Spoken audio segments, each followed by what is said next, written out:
Trump is right on migration.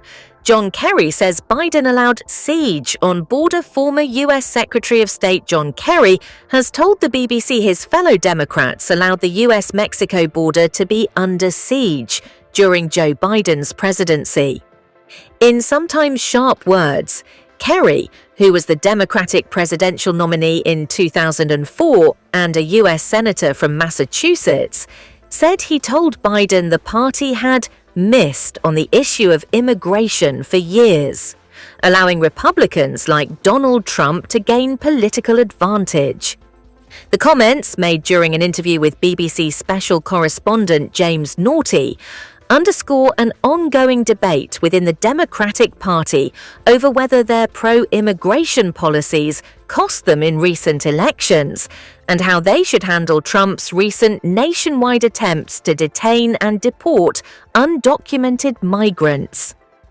The first thing any president should say, or anybody in public life, is without a border protected, you don't have a nation, Kerry said.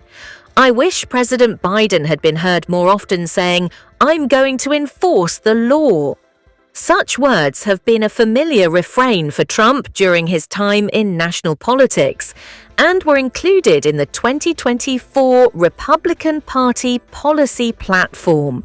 But Democrats, many of whom advocate more relaxed immigration laws and a pathway to citizenship for undocumented migrants, attempted to portray Trump's positions as harsh and discriminatory. According to Kerry, that was a mistake. Trump was right, Kerry said. The problem is we all should have been right. In the first 6 months of Trump's second term in office, illegal crossings at the US-Mexico border have dropped to near record lows. Although the downward trend began during the last year of the Biden presidency, after the Democrat tightened some asylum rules. The Trump administration has now shifted its focus to identification, detention, and deportation of documented migrants across the US, expanding its efforts to include those who have resided in the US for years. The move has prompted mass demonstrations in some US cities, including Los Angeles, where federal officials have been carrying out some of the most aggressive action. Over the weekend, armed federal agents and 90 California National Guard troops conducted an operation in the city's MacArthur Park, a gathering place for nearby immigrant communities. The officials swept through the park on foot, horseback, and in armored vehicles. To me, this is another example of the administration ratcheting up chaos by deploying what looked like a military operation in an American city. Los Angeles Mayor Karen Bass, a Democrat, said at an impromptu news conference near the park, "You can spin it any way you like, but in my opinion, it's a political agenda of provoking fear and terror."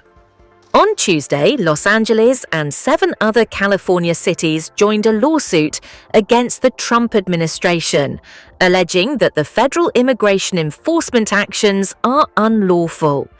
The state of California has filed a brief supporting the lawsuit.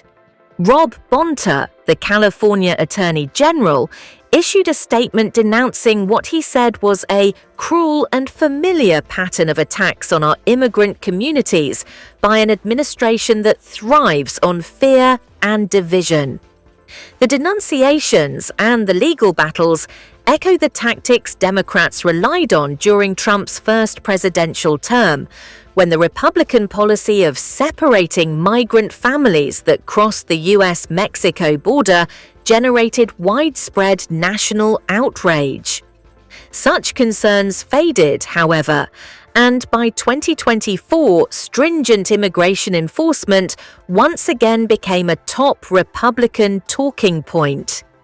The Trump administration appears to continue to welcome debate on immigration, an issue where, despite some declining support in recent public opinion polls, they believe they still have the upper hand.